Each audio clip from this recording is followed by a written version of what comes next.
I think this is one of the most beloved traditions here in Uvalde, having the whiteboards out as the newspaper staff comes out and fills out those numbers. You can see there's still a bit of a crowd here. It was a little bit larger earlier on, but people are anxiously reading these early voting numbers as they're coming in. We talked about some of those races we were following. That includes the race for sheriff. So coming over here, you can see our candidates here for sheriff. Ruben Nolasco, he is the incumbent leader, and he is ahead with those early voting numbers as they're coming in. A pretty significant lead there ahead of some of his counterparts who are running against him. Another race we're following, State Rep District 80, Don McLaughlin, the former mayor here in Uvalde. He said it was a no-brainer for him to join this race, and you can see the people in Uvalde heavily supporting their former mayor here ahead of some of his other competitors here. Constable, Precinct 1. This was another big race that we were following. Johnny Field, he is the incumbent here. Max Dorflinger going against him. Paul Wayne Moss Jr. going against him. He is our incumbent who is behind at this point. Max Dorflinger is pulling ahead. Now, I'm going to come back to why Johnny Field is significant and why this Constable Precinct 1 seat is very significant. But the other big race we're following is that Precinct 6. Emmanuel Zamora, our incumbent here, he is ahead of competitor Robert Moss. So why we're watching those races so significantly, the sheriff and both those constables, is because all three were responding to the Robb Elementary shooting on May 24th.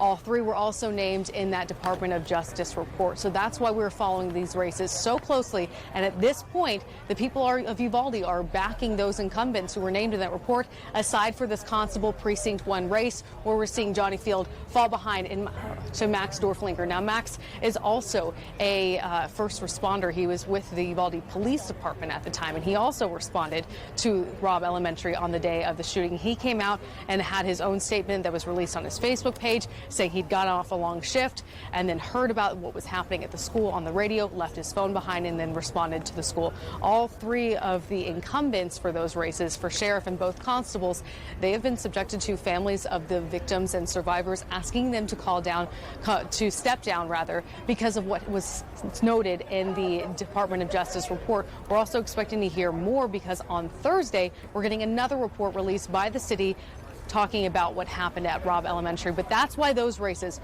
are so significant here. But again, people are backing their incumbents. They're backing the guys who are already in office. We spoke to Noah Arona's father, Oscar. Noah is one of the survivors from Classroom 112. He was shot in the back. His dad said that he is hoping that the people of Uvalde change their mind and vote these people out of office. But as we're seeing with some of these early voting numbers, that's just not the case at this point. We're waiting until the staff from the Uvalde Leader News comes back out and gives us some more of those totals with what's going to happen Super Tuesday here in Uvalde County. Lee, can Lee hear us? I want to ask her a question about some of these totals. You're talking about how some of these incumbents that were named in that report, that DOJ report that talked about the complete lack of action on May 24th, 2022. Some of these people are winning tonight.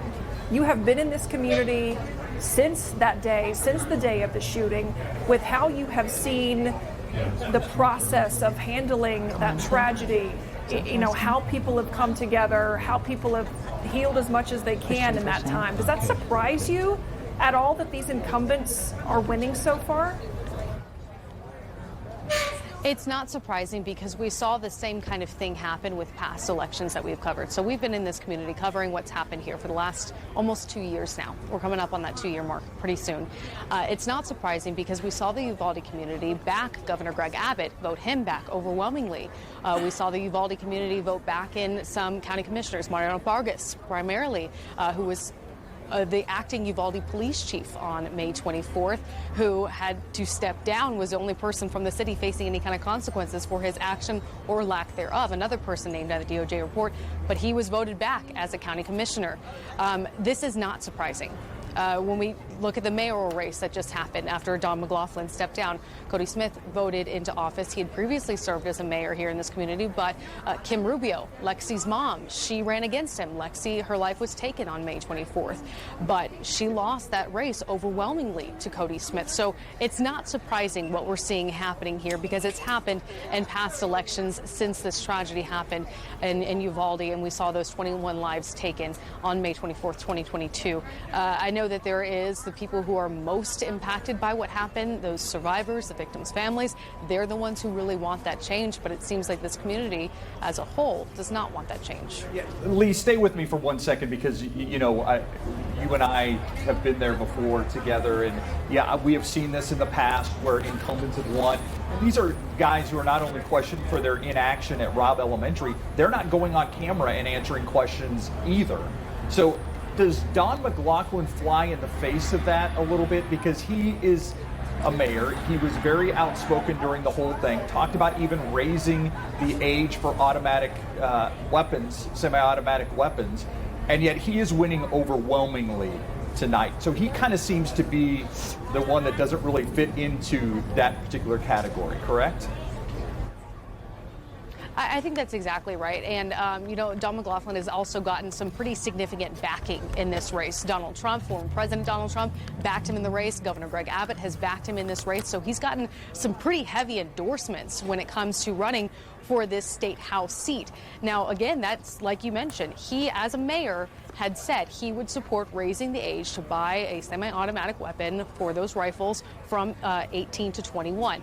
Now, running for the state house seat, I don't know if he's faced that question. We plan on asking him that question tonight. He's already said he'll happily talk to us once we get some more of those numbers for those precincts coming in.